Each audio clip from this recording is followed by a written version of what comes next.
questions about America's support for Israel and their continued engagement in the conflict are at the forefront of a lot of foreign policy and political conversations.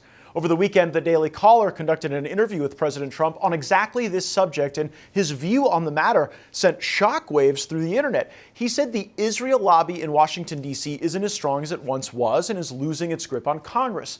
President Trump said Israel needs to end the war because it's hurting Israel, especially in the world of public relations and public opinion. We know President Trump has been advocating for an end to this conflict to bring about peace in the Middle East, but how long can Israeli Prime Minister Benjamin Netanyahu withstand this continued decline in public sentiment about Israel? Joining us now is Reagan Reese, White House correspondent for the Daily Caller. She's the journalist who conducted this incredible interview of President Trump, and she joins us now. Reagan, thanks for being here. What were some of the issues that you really saw getting the president excited and eager to make more changes to save the country? Yeah, I mean, we talked a lot about cleaning up D.C., but also cleaning up Chicago, cleaning up the United States of America. I know he wants to go into Chicago immediately, but I think he really wants to be invited in by the governor. But I asked the president if he would be open to reopening insane asylums to help clean up the streets of D.C., and that was something he floated, and he told me about his own personal experience with them growing up in New York and how he couldn't believe that in New York they closed some of the biggest ones and let those patients back out onto the streets. And so that was definitely a topic that excited him. We talked a lot about the Ukraine and Russia war. He brought up over and over again just how, I think, devastated he is by the loss of lives in the Ukraine-Russia war. And I think he's a little bit frustrated that there hasn't been a solution yet. But he also remains optimistic that they're going to get something done. And he talked a little bit about those security guarantees that he's willing to make. We talked about Israel and Hamas.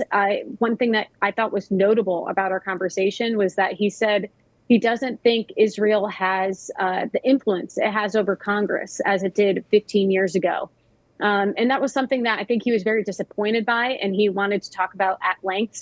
So many things, but those I would say are the big three. Yeah, the big news coming out of a sitting president of the United States saying that Israel has seen diminished support in Congress certainly is making international headlines right now. Did the president have a basis, a belief as to why he thought Israel was losing this support in the critical governing body of our country? Largely what our conversation touched on was he talked about how 15 years ago, if you wanted to run for Congress or president, you weren't allowed to criticize Israel. And he actually pointed to AOC and the Three as a reason why that you're now able to critique Israel, or that they're losing, strength within Congress. And so, of course, he talked about his support for Israel. He said he's, done more for Israel than any other president. And I think he largely is disappointed. But what I started my question with was I read him some statistics about just America's support for Israel declining, as well as young Republicans' support for Israel. And, I think the big question has been, does the president know that his base is starting to break on this? And he said, yes, I'm very aware. And then he pointed to the factors that I just named. I wonder what you're sensing at the Daily Caller around that. I mean, do you see your viewers becoming more willing to criticize some of the decisions of the government of Israel than maybe we were used to in previous iterations of Republican politics?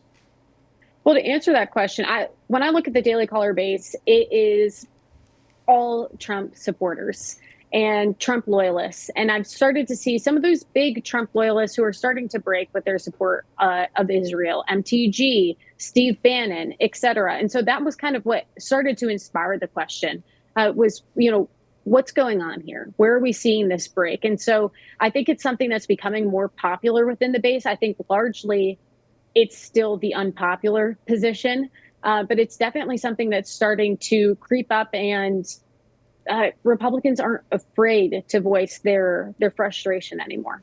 None on this program are, particularly when we don't agree. Reagan Reese, it was a tremendous interview. I encourage all of our viewers, go check it out at the Daily Caller. She will take you from the global affairs to the changes in our economy here in the United States to even President Trump's views on insane asylums.